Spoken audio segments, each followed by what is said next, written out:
Esta es una producción de Grupo Fórmula. Muy buenas noches, saludo con gran cariño al auditorio de Telefórmula, que en este momento se enlaza con los trabajos de esta emisión. Por supuesto, agradezco que nos sigan a través de la radio y las plataformas de internet. Viene el Día de Muertos y pues todos recordamos al Don Giovanni y al aterrado Leporello diciendo: "Ah, padrón, siam tutti morti". Bueno, pues le recuerdo que de sábado a domingo tiene usted que retrasar su reloj, cambio de horario. La Ciudad de México completa su esquema de vacunación a nivel nacional también. Hoy desde Campeche el presidente dijo: misión cumplida, se ha logrado el tema de la vacunación. Hace un instante platicábamos con la doctora López Arellano y me decía: hay que mantener la guardia, es decir, hay que mantener el uso de cubrebocas y la prudente distancia. La atención del mundo en Roma. Llegó el presidente Biden, sostuvo primero una reunión de cortesía con el presidente Mattarella, el presidente de Italia, visitó al Papa Francisco, con quien conversó de varios temas. Le dijo: eres el guerrero por la paz más importante que he conocido. Después tuvo una disculpa, hizo un reconocimiento, iba a decir que le sobó un poquito el ego al presidente de Francia, pero no es correcta la expresión. Se disculpó y dijo que los norteamericanos habían sido torpes, que habían sido efectivamente inoportunos, no tuvimos mucha clase. Dice: yo creía que las cosas se habían hecho de una manera y resultó que no. O sea, disculpa plena del líder del mundo occidental, que está ahora en Roma, pues discutiendo con el resto de sus colegas el tema de hacia dónde va el mundo. Les recuerdo que son tres grandes caminos los que discute el G20 en Roma: el planeta, el futuro del mismo, está el tema de las personas y está el tema de la prosperidad. En más información, bueno, pues ya también llegó Macron, dijo que aceptaba por supuesto las disculpas, lo que hemos dejado la importancia del acuerdo europeo, e indicó que bueno, pues su voluntad es cooperar con toda la región. El jefe del Estado hoy dijo que los nuevos derechos son o forman parte de la agenda neoliberal, y ahí pues escuche usted lo que dijo el presidente. Una de las cosas que promovieron en el mundo para poder saquear a sus anchas fue crear o impulsar los llamados nuevos derechos. Entonces se alentó mucho, incluso por ellos mismos, el feminismo, el ecologismo, la defensa de los derechos humanos, la protección de los animales. Y conste que no hay sorpresas, el presidente jamás ha defendido esos temas. Hoy subí al Twitter que, bueno, para quien se diga sorprendido, pues basta ver su biografía intelectual. Me preguntan que por qué biografía intelectual, porque la biografía que hicimos, Aníbal Gutiérrez y un servidor, no es una biografía personal, sino la forma, la cultura política que el presidente ha desarrollado, y jamás ha defendido nada de eso. Claro, hay gente que todavía decía que había sorpresas, que había que esperar a entender la lógica profunda de la 4T.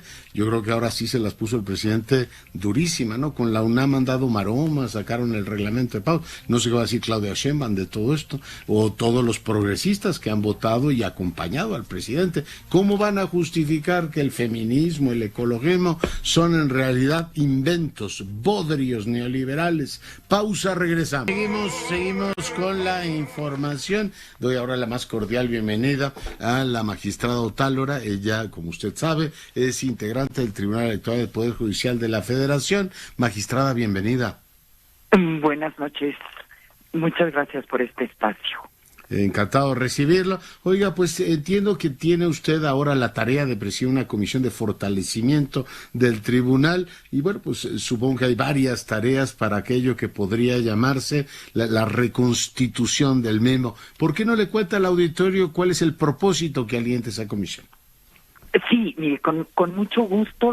Mi función va a ser, más que presidirla, coordinar los trabajos de la comisión. Vamos a integrarla a las 7 magistraturas de la Sala Superior y vamos a trabajar primero en una revisión de toda la normativa interna, del reglamento interno del Tribunal Electoral, y a la par vamos a llevar a cabo audiencias públicas, una audiencia cada mes durante 6 meses, con la academia, la sociedad civil, expertas, expertos en materia electoral, en su caso algunos organismos internacionales especializados en temas electorales y de democracia, para efecto de que nos comenten su visión externa desde las fortalezas del tribunal, así como sus debilidades, y que esto nos permita completar un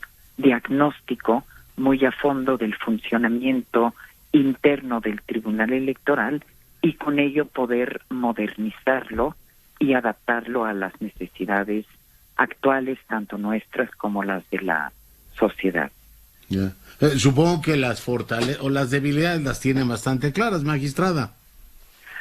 Tenemos que renovar, en efecto, todo lo que es la parte administrativa, revisar procedimientos e incluso en algunos temas de los medios de impugnación están reglamentados a través del reglamento, válgase la redundancia. Entonces, ver de qué manera podemos transparentar más nuestras actuaciones, transparentar más el uso del recurso público.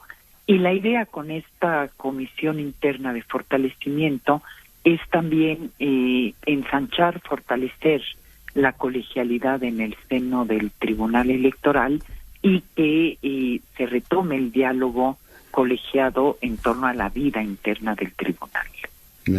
Quizá lo primero sea eso, ¿no? Garantizar una continuidad. Hemos visto los ciudadanos, las ciudadanas con cierta sorpresa, los cambios. Usted empezó presidiendo el tribunal y después ha habido ya no sé cuántos magistrados presidiéndolo, pero digamos una mínima estabilidad supondría pues que están bien delineados los roles, las funciones o los plazos que les toca a cada cual.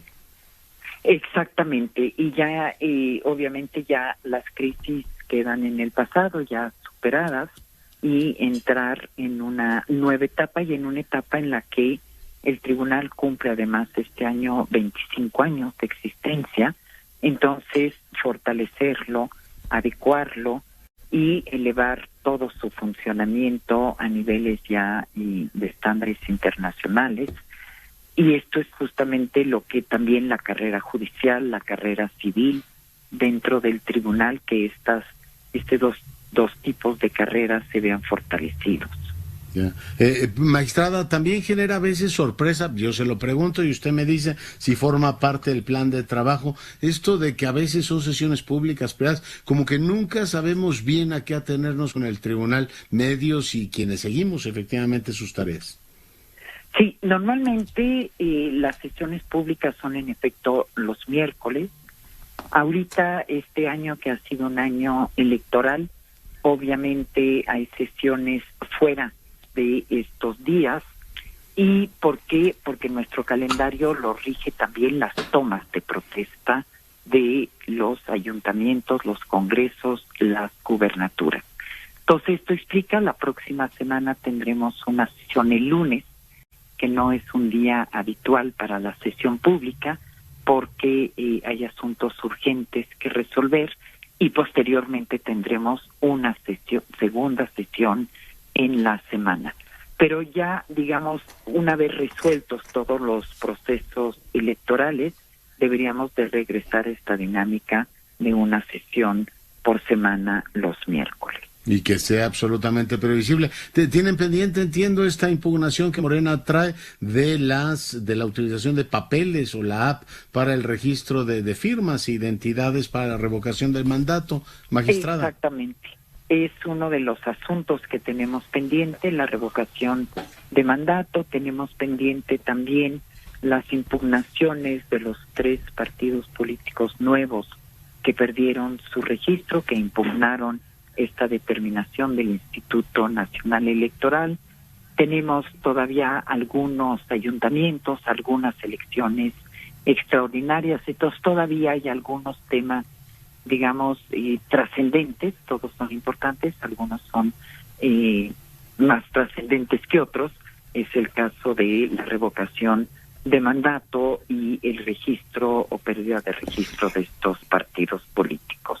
Temas importantes. Le pregunto, magistrado Tábara, de verdad agradeciéndole mucho su tiempo, no siempre es fácil entender al Tribunal Electoral del Poder Judicial de la Federación, quizá porque no hayamos entendido del todo bien los ciudadanos, o por lo menos yo, el ciudadano Leonardo Curcio, si es un tribunal de estricto derecho o es un tribunal que hace consideraciones políticas o una combinación de ambos. Quizá si tuviéramos del todo claro todos a qué atenernos, a lo mejor sería más fácil entender sus razonamientos. Magistrada. Es un tribunal de estricto derecho, definitivamente. Estamos muy conscientes de que tenemos un problema en cuanto a la manera de comunicar nuestras decisiones. Comunicar la decisión y comunicar el porqué de la decisión. Y esto es algo que tenemos que trabajar de manera colegiada, de cómo transmitir a la ciudadanía, y ya no solo a los actores políticos, a la ciudadanía en general, la decisión que se tomó y por qué se tomó. Y esto tenemos que encontrar una manera muy rápida y sencilla de explicarlo, y es algo en lo que justamente vamos a trabajar para no perdernos justamente en los temas jurídicos que en muchas ocasiones en el ámbito político electoral suelen ser complejos. Entonces, Bien. Es un pendiente que tenemos y que espero que en estos meses venideros podamos encontrar justamente una salida a esto. Porque muchos de ustedes, mejorando lo presente usted, son grandes profesores o tienen una enorme habilidad de explicar, pero he visto que sí se complica a veces el que salgan y den una explicación de por qué razonan como razonan. Yo he visto, si me permite la comparación, que por ejemplo el ministro Saldívar de la Suprema Corte de Justicia es como un gran tuitero, ¿no? Y además se ve que tuitea él, ¿no? Y tiene esta voluntad de explicar. Quizá no sea sencillo seguir algunas de sus decisiones, tienen también este ánimo. He visto en otro órgano, en este caso un órgano autónomo del Estado, el Banco Central, el gobernador Díaz de León, no sé si lo ha escuchado usted, tiene un ánimo también de explicar que no tenían los anteriores gobernadores, que decían, ahí les va el comunicado y si le entendieron, bueno, y si no, también. A veces creo que al tribunal al que usted pertenece, como que le hace falta optar por una u otra vía, magistrada. Estoy totalmente de acuerdo con usted en cuanto a justamente el tema de cómo comunicamos. En un momento dado habría una tercera vía porque el Twitter queda limitado a los usuarios de Twitter. El comunicado de prensa en muchas ocasiones no alcanza y a veces resulta confuso también. Habrá que ver lo que algunos países tienen, que es la figura de vocero. Un vocero que sale, que presenta a la opinión pública una decisión judicial y los porqués de esta decisión judicial de una manera, en un diálogo, en un lenguaje totalmente ciudadano. Me llevo este tema y es un pendiente que tendrá que ver la comisión. ¿Cuál es el horizonte que tiene la comisión? ¿Durante cuánto tiempo van a estar trabajando? ¿Tiene finalmente que entregar algún informe? En fin, ¿cómo va a funcionar esto, magistrado? Tiene un plazo. Nos dimos un plazo de 6 meses. La comisión fue instalada formalmente el día de ayer. Tenemos 6 meses para ya tener lista la propuesta de reforma al reglamento interno y obviamente con todas las adiciones que ello implica. Por eso está programada una audiencia pública, serán 6 audiencias públicas, una al mes, reuniones quincenales, mensuales entre integrantes. Entonces el plazo límite es de 6 meses. En abril lo estarían entregando. Exactamente. Oiga, justo cuando les tocaría, digo, supongo que no va a ocurrir, pero es el tribunal el que tendría que declarar la revocación de mandato en caso de que progresara. Va a ser la primera vez que lo tenemos, pero entiendo que el tribunal tiene por diseño constitucional esa función, magistrada.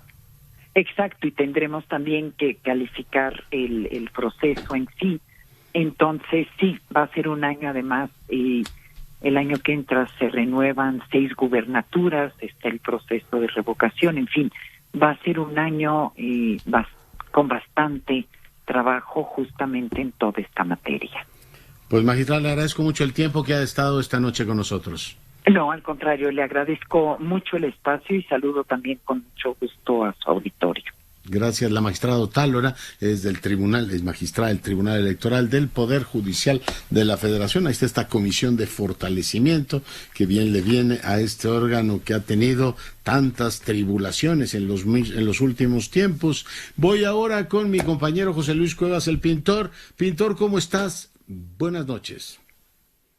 Gracias, así es, nos encontramos en San Miguel de Allende, donde este fin de semana se desarrolla el GNP Grand Prix Otomí, un evento que reúne a los mejores jinetes del planeta y que el día de hoy, con 2 pruebas de 2 estrellas, habrá que señalar el trabajo del irlandés Simon McCarthy, que termina quedándose con una de ellas, y del mexicano Gonzalo Azcárraga, que se queda con la segunda de ellas. También hubo un evento de 5 estrellas y será mañana cuando se desarrolle como tal el evento madre, el evento Grand Prix. Pudimos platicar con Nicolás Pizarro en relación a lo que será este evento y lo que espera con su equipo Otomí Warriors. Bueno, la verdad es que creo que ha sido una chamba increíble que hizo el comité organizador para traer esta Major League aquí a México. Ayer tuvimos un buen día en la calificativa, quedé 10º, tiré una barra en el desempate.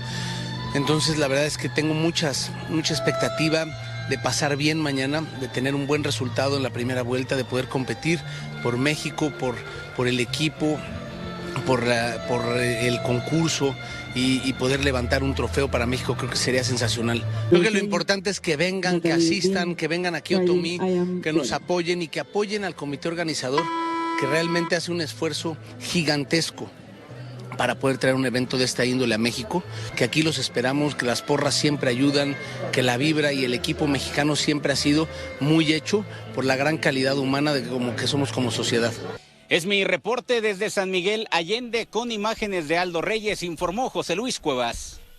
Gracias, pintor, gracias. Bueno, pues ahí lo tienen. Y vamos ahora contigo, Marc Hernández. El gobernador Alfaro dio su informe. Él también está, igual que el presidente, en el Ecuador de su mandato.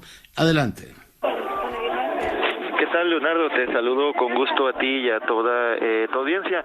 Pues comentarte que, como ya lo mencionas, el gobernador de Jalisco, Enrique Alfaro, pues rindió su tercer informe de gobierno frente a un congreso, pues en su mayoría que le aplaudió, que le reconoció bastante, pues sus actividades, sus hechos que ha realizado durante estos 3 años, en específico en el último año.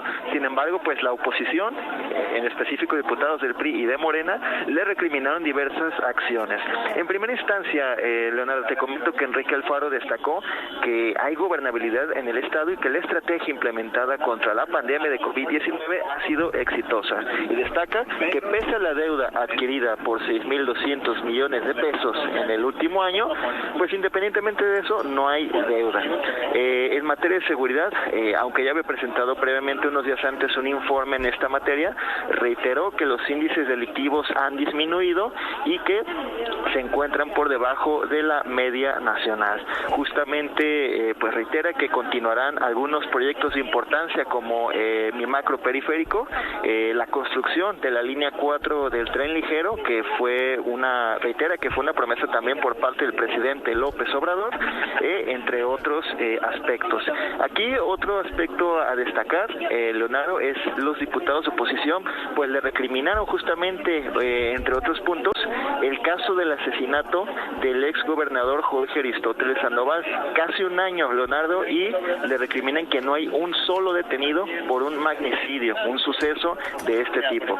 También le recriminan pues el tema de la consulta ciudadana para revisar el pacto fiscal, que fue incluso pues en cierta medida aprobada por el presidente López Obrador, aunque ha causado polémica por este tema de la revisión del pacto fiscal y la redistribución de los recursos para las entidades. Pues en esto se ha concentrado, esto fue lo que principalmente se resaltó de este tercer informe de gobierno. Contrastes porque, si bien pues reitera el gobernador que han bajado los índices delictivos, los homicidios, los feminicidios han aumentado. Jalisco continúa como líder en materia de desapariciones a nivel nacional y también en personas encontradas, cuerpos encontrados en fosas clandestinas. Sin embargo, reitero, el gobernador presume pues los índices, la estrategia contra la pandemia y la reactivación económica, justamente la recuperación de empleos tras la pandemia, Leonardo. Esto pues es lo que se ha destacado en este informe. Gracias. Bueno, y seguimos con la información. Fíjese que hace unos días le decía que no me sorprendía que el presidente López Obrador, mucho más sintonía con la Universidad Iberoamericana y particularmente, además lo cité por su nombre y apellido, el exrector David Fernández, sacerdote jesuita. Hoy veo que lo nombran, hoy veo en el comunicado de la Iberoamericana que efectivamente ha sido seleccionado por el gobierno federal como integrante de la Comisión para el Acceso a la Verdad, el esclarecimiento histórico y el impulso de la justicia en México. Como le digo, no me sorprende, hay más sintonía. El presidente tiene este lenguaje que en muchos sentidos recuerda este redentorismo sacerdotal, en el mejor sentido de la palabra, cuando dicen es que el presidente es de izquierda, bueno, es de izquierda de alguna manera, le gusta mucho todo esto de las comunidades, le gusta mucho, en fin, hay muchas cosas en las cuales coincide con este discurso, por tanto veía la sintonía y ahora la corroboro una vez más. David Fernández formará, lo felicito, padre, será efectivamente integrante de la Comisión para el Acceso a la Verdad.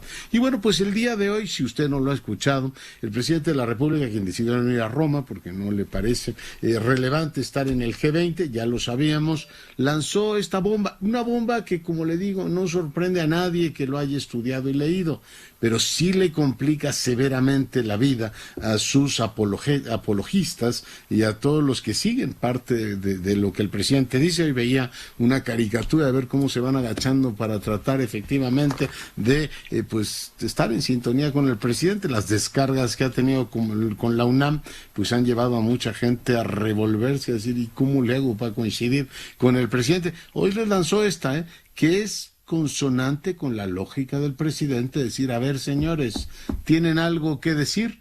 Este es un presidente amado, pero también muy temido. Entonces dirán, ¿y ahora cómo decimos que no al tema del... Bueno, escuche usted lo que dijo y seguimos platicando. Una de las cosas que promovieron en el mundo para poder saquear a sus anchas fue crear o impulsar los llamados nuevos derechos. Entonces, se alentó mucho, incluso por ellos mismos, el feminismo, el ecologismo, la defensa de los derechos humanos, la protección de los animales. Bueno, pues ahí lo tiene. Yo me enlazo con el doctor Ricardo Becerra, presidente del Instituto para Estudios de la Transición Democrática. Mi querido doctor, ¿cómo estás? Muy buenas noches, Leonardo. Buenas noches a ti y a tu auditorio. ¿Qué opinión te merece lo dicho por el presidente hoy en Campeche? Bueno, Leonardo, en primer lugar me parece asombrosa la declaración, asombrosa por transparente, ¿no? Y eso hay que agradecérselo. Cada vez más el presidente de la República deja más claro, más diáfano su verdadero ideario y su verdadera vocación, que por supuesto no es una vocación ni es un ideario de izquierda. A estas alturas, estar en contra o denostar al movimiento de las mujeres y al movimiento a favor del medio ambiente, pues es estar no solamente fuera del siglo XXI, sino francamente apostar por un pensamiento reaccionario, ¿no? Me asombra, Leonardo, la ausencia de su principio de realidad del presidente. Eso me preocupa, por otro lado. Quiero decir, para el presidente parece que no existen los problemas de la realidad. ¿Qué quiero decir con eso, Leonardo? ¿Qué no es verdad? ¿Qué no lo vemos a diario? ¿Qué no las estadísticas nos lo muestran un día sí y otro no? Que las mujeres sufren violencia, hay trata de niños, hay violaciones, hay feminicidios y hay discriminación salarial. Bueno, sí existen esos fenómenos, y precisamente porque existen esos problemas, existe la corriente del feminismo hace mucho tiempo. Y por otro lado, Leonardo, en materia ecológica. ¿Qué no existe la deforestación? ¿Qué no existe la enorme, inmensa y casi criminal contaminación de nuestros mares? ¿Qué no existe el agotamiento del agua en México? ¿Y qué no existe ese enorme problema global que se llama cambio climático?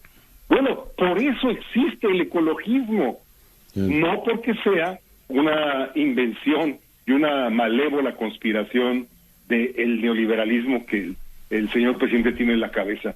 Esto es lo que más me preocupa a mí, Leonardo, es decir, la falta de principio de realidad y el hecho de que el presidente cree que todo aquel movimiento o todo aquel concepto que no puede asimilar en su cabeza es fruto de una conspiración. Ya. Oye, a mí no me sorprende demasiado porque, bueno, finalmente el presidente es un hombre de los 70, en el sentido más descriptivo de la palabra, buena parte de sus alegatos políticos, sus recuerdos, ¿no? El recuerdo a Salvador Allende, sigue pensando en la Cuba de esa época. Yo lo que no entiendo es de dónde sacaron que el presidente tenía una visión diferente. Y ahí mi pregunta sería, mi querido Ricardo, es la suspensión del juicio crítico en este país. ¿Dónde ocurrió? Nunca tuvimos un presidente feminista, nunca tuvimos un presidente preocupado por la ecología. Yo me permito recordar que su secretaria de Ecología, hoy jefa de gobierno, que vamos a ver qué dice mañana o cómo se organiza para justificar lo que dijo su jefe, la tenía construyendo avenidas y segundos pisos. La idea de los derechos humanos me recuerda a Montiel, no se la había oído nunca tan clara, pero decir que los derechos humanos es una promoción neoliberal, pues sí es una combinación, mi querido Ricardo, perdón que lo diga así porque es viernes y es fin de semana, de la peor estirpe de Diego Fernández Ceballos hablando del viejerío, de Montiel hablando de los derechos humanos son de los humanos, no de las ratas, de Fox y de Raúl Padilla, ¿te acuerdas aquel diputado que cargó contra la UNAM? Pero veo que hay un segmento de la población que suspendió el juicio crítico y dice, bueno, si lo dice el presidente tampoco es tan grave. Ricardo. Sí, así es. Yo creo que es uno de los aspectos que hay que modificar y hay que echar en cara ya a esas alturas, ¿no? A mí me parece que buena parte del voto a favor de López Obrador fue un voto para castigar, sin más, a lo que habíamos tenido en la segunda década del siglo XXI. Pero no se hicieron cargo los votantes de López Obrador y ahora sus defensores ardientes de lo que verdaderamente estaba diciendo. Como tú muy bien lo dices, Leonardo, no hay sorpresas con López Obrador. López Obrador ha dicho otra cosa. Así es, entró e hizo campaña en el 2018 en la versión más conservadora y más derechista, dada su coalición, en la que había tripulado, en la que se había vehiculado él mismo en todas sus campañas, en todas sus candidaturas, desde la candidatura de 2000 para ser el jefe de gobierno, pasando por la de 2006, la de 2012, la de 2018 es la versión más conservadora, menos de izquierda y en momentos como el de hoy, más reaccionaria del señor López Obrador. Quien pueda defender ahora que el ecologismo, el feminismo y el gran movimiento de los derechos humanos son una conspiración para su gobierno, creo que tendrá que dar unas explicaciones inverosímiles. Pues ya oímos varias ¿no? Pero déjame poner una pausa, regreso en un instante contigo. Gracias, Leonardo. Bueno, y seguimos con la conversación con el presidente del Instituto de Estudios para la Transición Democrática, Ricardo Becerra. Bueno, pues comentábamos que, pues desde mi punto de vista, Ricardo, se ha suspendido un poco el juicio crítico de un sector amplio, que veremos ahora cómo elaboran sobre este tema de los derechos humanos. Pero en los últimos tiempos, Ricardo, déjame recordar nada más, un presidente que opina hasta de las cuotas de la UNAM, que hace 21 años se resolvió el tema, no ha querido hablar del aborto, no ha querido hablar de la liberalización del consumo de la marihuana o de Enrique Peña en Roma. De eso prefiere no hablar el presidente, Ricardo. Pues sí, el presidente elige temas inverosímiles, yo digo que impertinentes, no son parte de la problemática central de la nación, como corresponde a su responsabilidad, y pues sí prefiere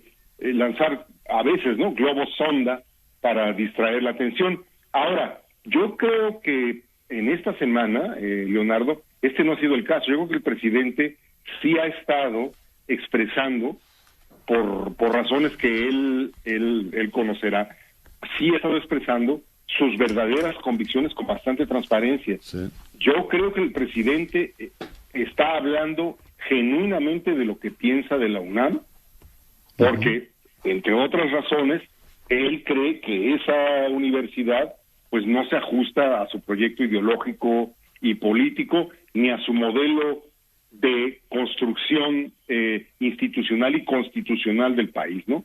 No soporta las autonomías, y ahora está claro que tampoco soporta la autonomía de la UNAM, y lo dice con toda transparencia.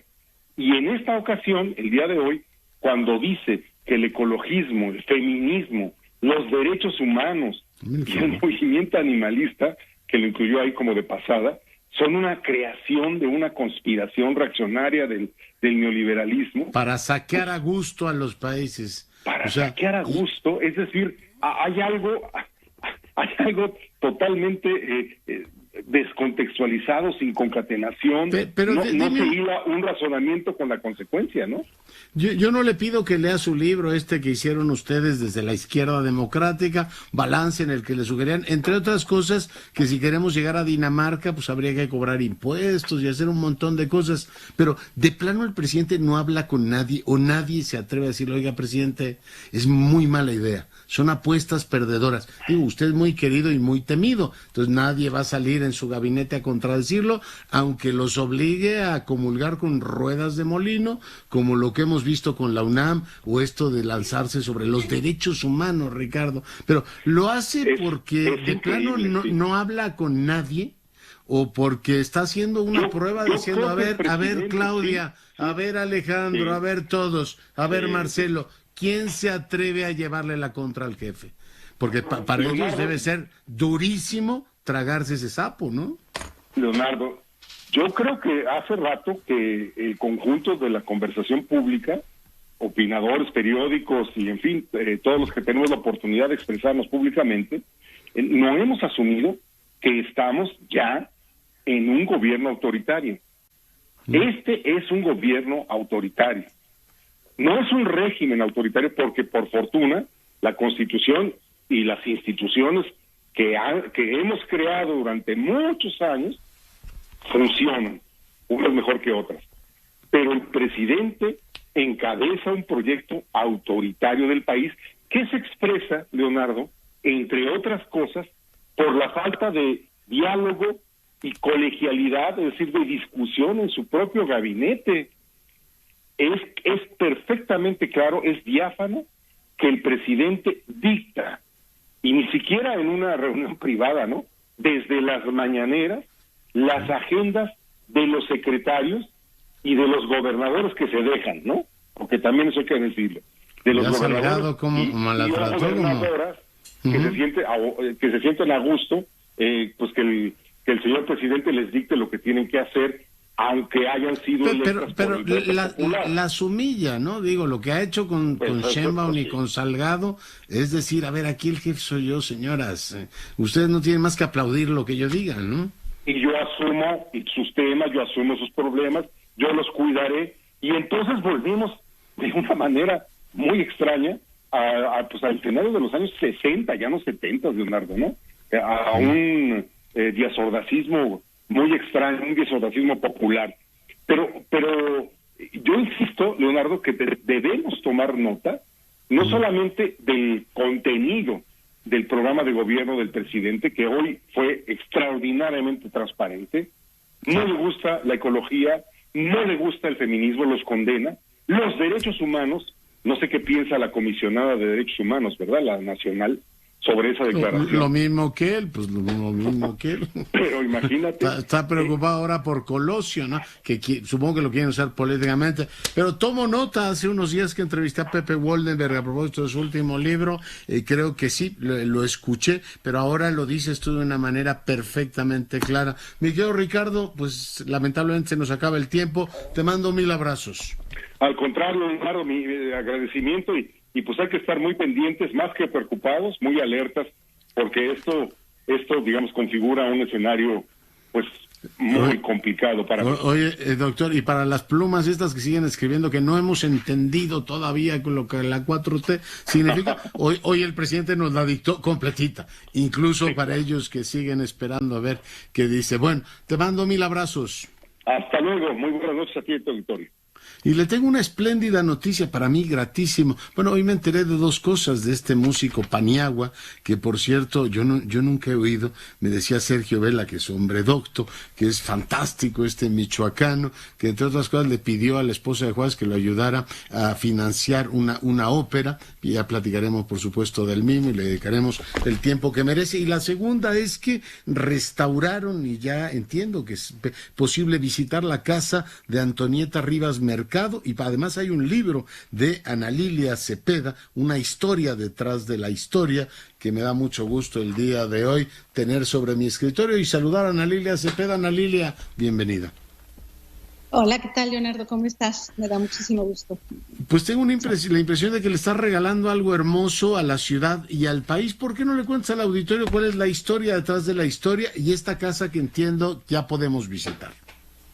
Pues mira, esta casa es del arquitecto, la construyó el arquitecto Antonio Rivas Mercado a principios del siglo XX, 1900, y ahí tiene varias virtudes este inmueble. Uno, es una riqueza arquitectónica, es un espacio fantástico, tiene 1.590 metros cuadrados de construcción, muy bonito, es una arquitectura ecléctica, y tiene muchos elementos ornamentales muy llamativos. Entonces, tiene un atractivo que es la arquitectura. La otra es la historia de la familia que lo habitó. El arquitecto fue el arquitecto del Porfiriato, y ahí se diseñó la columna de la Independencia.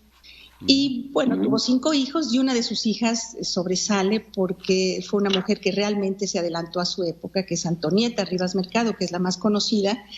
Y bueno, pues ella fue, yo creo que la primera mecenas en México. Ella patrocinó, digamos, gestionó para que se creara la Sinfónica Nacional, trajo el teatro moderno, el teatro contemporáneo a México. Y bueno, fue una mujer que vivió la vida de manera muy intensa. Ella fallece, se suicida en Notre Dame en 1931, a los 31 años. Pero es una casa que también tiene como varias lecturas, porque vivió el Porfiriato, vive la Revolución y la reconstrucción del México moderno. Y bueno, yo le llamé a mi libro Una historia detrás de la historia, porque conocí al hijo de Antonieta, que estaba casado con Catherine Blair, que escribe un libro también muy bonito que se llama La sombra del ángel. Y siento que atrás de esta casa y de la restauración de la casa hay otra historia, varias historias se entrelazan, y son historias de amor, porque realmente a través de esa pasión y de ese amor es que Catherine Blair reconstruye la historia familiar. Y bueno, pues es una historia muy interesante, muy apasionada, y en verdad, pues nos transporta a otra etapa de México que vale la pena también reconstruir, revalorar y conocer, ¿no? Sí, parece mentira que no tuviésemos esa memoria. Yo recuerdo siempre Steiner diciendo que Europa es Europa porque recuerda en sus calles quienes vivieron ahí, muchas viviendas las conservan. ¿Y cuál es la historia de esta casa? Que por cierto aprovecho para preguntarte, ¿está en Santa María la Ribera o en la Guerrero, Ana Lilia? Está en la colonia Guerrero, a unos pasos del Panteón de San Fernando, atrás de San Hipólito. En realidad está a unas cuadras de Reforma. Pero esta casa fantástica quedó como, digamos, oculta en la colonia, porque por muchos años estuvo abandonada, estuvo pues casi en riesgo de colapso. Esta casa pues estuvo muy afectada por los sismos del 85. Y bueno, pues se reconstruyó a lo largo de 8 años, casi 10 años se llevó la reconstrucción. Tiene una cosa muy llamativa que son sus pisos. Fíjate que cuando entramos a reconstruir la casa, que se hizo a través de una fundación, no nos imaginábamos la riqueza ornamental que íbamos a encontrar. El proyecto ejecutivo lo hizo un arquitecto mexicano, Gabriel Mérigo, que es un espléndido arquitecto restaurador, y encontramos 50,000 piezas de mosaicos encáusticos. Quiere decir que son mosaicos pintados a mano, cada uno. Son de manufactura inglesa. Imagínate, cada pieza está pintado a mano y además están colocadas a hueso. Quiere decir que no tienen pegamento en sus juntas. Y son los verdaderos mosaicos. Eso que estamos viendo ahora en la pantalla es una escuela, la antigua escuela, el Instituto Washington, porque ahí también esa casa a lo largo de los años pues tuvo varios usos. Entre ellos fue una escuela que fue pues famosa en su momento, llegó a tener casi 800 alumnos, pero con el terremoto se vino abajo. Eso que vemos ya no existe en este momento, únicamente la casa. Y tiene también, 9 tipos de pisos, tiene 9 tipos de canteras, tiene pisos de mosaico, de madera, de cantera rosa, cantera verde. Y el arquitecto fue un adelantado a su época también, trajo muchas innovaciones en su momento. Él, como comenté en un principio, fue el que diseñó la columna de la Independencia y también hizo varias haciendas pulqueras, fue el que hizo también la remodelación del Salón Morisco en Palacio Nacional. Y pues pertenece a esta generación de Adamo Boari, el que construye, el que diseña el Palacio de Bellas Artes. Pues es una generación fantástica. Y yo creo que pues en la época de Porfirio Díaz, yo siempre digo que no cayó por injusto, cae por injusto, no por improductivo, porque se crean grandes obras, ¿no? Está Bellas Artes, está el Palacio Postal, y Antonio Rivas Mercado pertenece a esa generación de arquitectos mexicanos que pues hacen grandes construcciones en la ciudad, ¿no? ¿Él diseñó la entrada a las lomas también? No, fíjate que Antonieta se casa con un joven de origen inglés que vive en Estados Unidos y que conoce a los Madero. Y se hace amigo de ellos y se vienen a México. Y hay toda una historia que hay relato en el libro, pero un poco más adelante él se asocia con 2 americanos y crean en ese entonces, acuérdate que acababa de pasar la revolución, estoy hablando de 1920 y tantos, y las antiguas haciendas las fraccionan, de ahí surgen los fraccionamientos, ¿no? La hacienda de los Morales, la de San Ángel, y en las lomas le llaman a este fraccionamiento Chapultepec Heights, y de hecho Antonieta Rivas Mercado es la que bautiza las calles de las lomas. Entonces, y él fue uno de los inversores, creador de la... Ya entiendo. Oye, pues interesantísimo el libro. Y has puesto de relieve pues una joya de la Ciudad de México. Hubo un momento en el cual se trató de tú trabajaste de manera también denodada, entonces estoy rescatando parte de lo que tenemos ahí acerca del Panteón de San Fernando. Pero esto es un auténtico tesoro, ¿no? Yo por lo menos veo esto con ¿cómo decir? Casi extático, Ana Lilia. Sí, vale la pena conocerla. Es una joya, como comentaba, a nivel arquitectónico y también con una gran carga histórica, digo que de 3 etapas, y la vida de Antonieta Rivas Mercado también es muy conmovedora. Sí. En la casa se hacen visitas guiadas y de veras te transportas a otra etapa y a otro momento de la historia de México. Y yo creo que pues vale la pena conocer nuestro pasado, honrar nuestro pasado para tener viabilidad de futuro como país, como ciudad. Pues hay que conocer todas estas etapas por las que pasó México. Esa casa vivió la revolución, vivió también la pandemia de 1918, ahí también se vivió en esta casa, y es una casa que te refleja también la vida cotidiana de aquel entonces, obviamente de una familia con recursos, porque la casa tenía, pues, al interior tenía la escuelita, la enfermería, unos salones, está el salón principal donde se bautiza Antonieta y donde se casa y también Antonieta. Y yo creo que entrar y pisar esos salones recorrerlos, también nos lleva una etapa importante que es la de los contemporáneos, porque Antonieta fue amiga de Javier Villaurrutia, de Cuesta, de Andrés Senestrosa, de Salvador Novo. Entonces, imagínate la cantidad de gente que pasó por esa casa y que son los que crearon el México que vivimos ahora y que hay que defender y que hay que seguir apuntalando, ¿no? No, qué maravilla. Supongo que hay que hacer cita para visitarla y por supuesto están pues las personas que tengan interés en esto también llamadas a ver tu libro, Una historia detrás de la historia, la Casa Rivas Mercado, que yo no puedo más que felicitarte, me emociona enterarme de esto. Esto es dar buenas noticias, Ana Lilia, y de verdad te felicito y mil gracias por la entrevista. Muchas gracias y bueno, pues los invitamos a la Casa Rivas Mercado. Está abierta al público y ahorita tenemos además una ofrenda de Día de Muertos preciosa, que vale la pena. Iré a verla en cuanto pueda. Muchas gracias, con esto nos vamos. Cuídese, tenga un espléndido fin de semana y sea rabiosamente feliz, se lo merece. Esta fue una producción de Grupo Fórmula.